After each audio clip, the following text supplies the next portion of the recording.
السلام عليكم. بسم الله الرحمن الرحيم. الحمد لله رب اشرح لي صدري ويسر لي أمري واحلل عقدة من لساني يفقه قولي.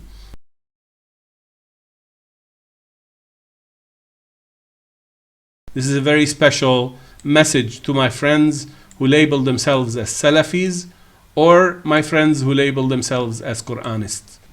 The word Quranist is a derogatory label. I choose not to use it, I prefer not to use it, but it's because those people who chose it define themselves as such that I'm forced to use it. But I ask all of you not to use this word because it is being used in a derogatory manner. It is used by the enemies of the Quranists to deride those who label themselves as Quranists. But for the sake of this conversation, we will continue using this word. So first, a little historical perspective.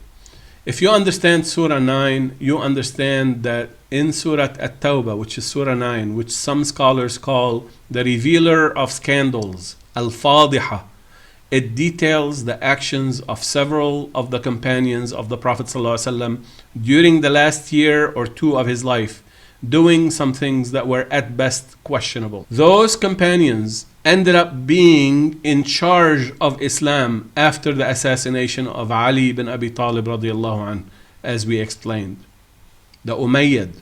Now, those Umayyads ended up controlling for 3 full generations, 95 years, what type of Islam is being taught and how Islam was being preached and how the Quran was understood by people and by the masses. And therefore, in our literature, Islamic literature, ever since those days, our Islamic literature has been riddled with corrupted interpretations, with the wrong, misleading information, and with what's called Isra'iliyat, or the reports and the narrations that depend on information extracted from Hebrew or Christian sources.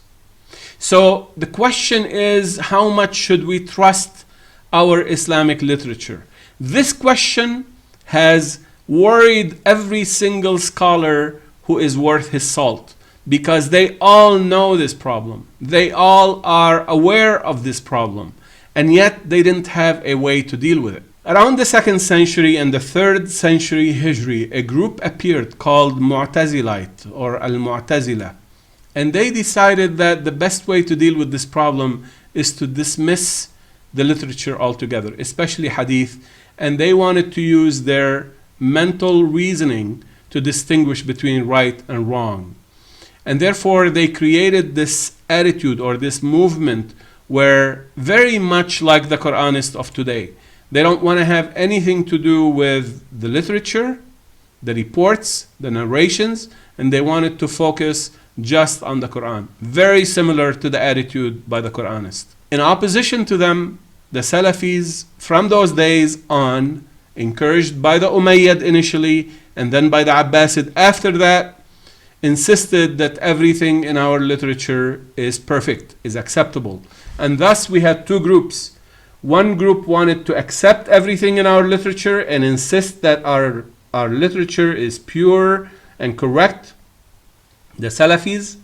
And the second group wanted to throw the baby with the bathwater, of course, accept the Quran. So, and then we had this tension for a long time, and we still do. The first group is part of stage 1 identity.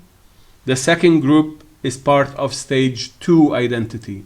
So the Quranists and the Mu'tazilite before them are simply revolting against what everyone knows is a problem in our literature. So they didn't have a way to detect and discern right from wrong within our literature.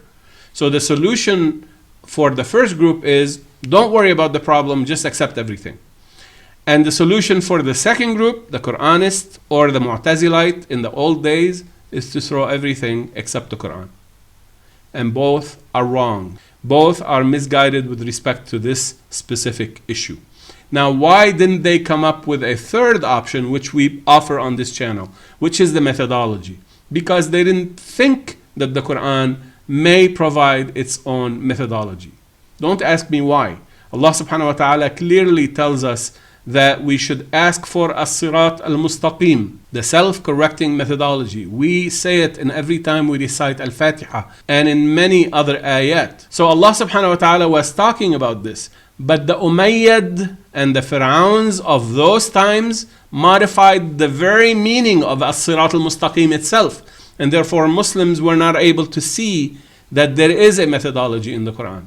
On top of this, the Umayyad or the Pharaohs of those times encouraged Muslims to look at the Quran as they would look at a volume of poetry. And therefore there were a lot of different confusing concepts thrown in the mix to distract people from finding the methodology. What does the methodology mean? Let me give you an example. Let's say you contract a contractor to build you a house, 4 walls. And then you come and you look at this house after he built the 4 walls, and you see that they're leaning. They're not straight. And then you argue with the contractor, and the contractor says, no, it's perfect, it's good, it's your eyes. And then you say, no, look, it's leaning in here. And you say, no, it's not leaning, it's correct. And you go on and on and on and on. And this conflict could go on for 1400 years until somebody brings a level, a simple instrument, a methodology that shows if a wall is leaning or not. And then suddenly we apply that methodology, that level, to the walls, and we find that maybe 2 of them are leaning and the other 2 are not leaning. And therefore, we don't have to destroy the whole house. We can just remove the parts that are wrong and then accept the parts that are correct. So this methodology with the Abrahamic locution gives us that power for the first time in the history of Muslims. For the first time, we're able to use this methodology to sift and discern through the literature to detect if a hadith, for example, is reported to us on the authority of a close companion. That close companion must have known about the Abrahamic locution, which the Prophet ﷺ used in his speech, because he only spoke Quran. He only said things that go along with the Quran. He could not have said anything that would violate the integrity of the language of the Quran. So what we're saying is the language of the Quran is based on the Abrahamic locution. And therefore, if you see a hadith where a certain term from the Abrahamic locution is used in the wrong way, know that this hadith is wrong. Somewhere it's wrong. Either it's reported by a companion who was not part of the core group of companions, or somewhere along the chain of transmission that hadith got corrupted and it is not authentic enough. So this is a methodology that's very powerful, and we can apply it not only to the hadith, we can apply it to the seerah, because the Quran also reveals the seerah of the Prophet ﷺ, at least the aspects of his life that are pertinent to us. And that's what we said is meant by the ayah, وَرَفَعْنَا لَكَ ذِكْرَكَ. And therefore now we can use the methodology for the seerah, as we have done in the case of Dhul Qarnayn. We can also use this methodology for other aspects, such as, for example, when we pick up a book called Nahj al-Balagha that was collected by Al-Sharif al-Radi in the 5th century approximately. Nahj al-Balagha is a collection of sayings from Ali bin Abi Talib radiyallahu anhu. Now, is it possible that some of these sayings are authentic and some of these sayings are erroneous? Of course it is possible. So how do we discern? Again, using the Abrahamic locution. Now, I have done this work. I've picked up this book and I went through most of this book, and I've discovered some true nuggets that I can tie directly to the Abrahamic locution. Whereas some other reports, I can easily tell you this could not have come from Ali bin Abi Talib radiallahu anh, because Ali bin Abi Talib was one of the closest companions to the Prophet sallallahu alaihi wasallam, and therefore he must have known about the intricacies of the code of the language that is deposited within the Quran. And therefore this methodology is very powerful, and it resolves once and for all a problem that has existed ever since the days of the Mu'tazilite 1200 or 1300 years ago. And therefore now I address myself to my friends, the Salafis. Don't insist that everything we have in the literature represents our beloved Prophet Muhammad sallallahu alaihi wasallam, because it does not. Don't equate what's written in a book where someone says قال Rasulullah with what Rasulullah said. It is very possible that that report was changed and corrupted somewhere in the transmission. And now I address myself to my friends, the Quranists. Don't insist to throw away everything. Every leader deserves his history preserved. The problem is we don't know what's right and what's wrong until we apply this methodology.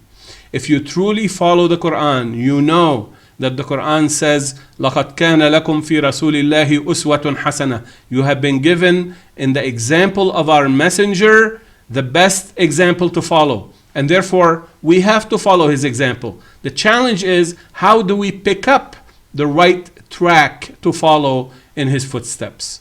With this methodology, we do have a real chance, a real opportunity to fix this problem without throwing away everything. So we look at everything that is in our literature and we do not throw it away.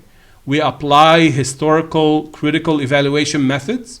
We also apply critical thinking, but most importantly, with the organic Quranic methodology, the one we use in this channel, and the one that includes the Abrahamic locution that we keep talking about, and I keep illustrating for you with every new segment, with this methodology, we can sift through the literature to discern between right and wrong. And this changes everything.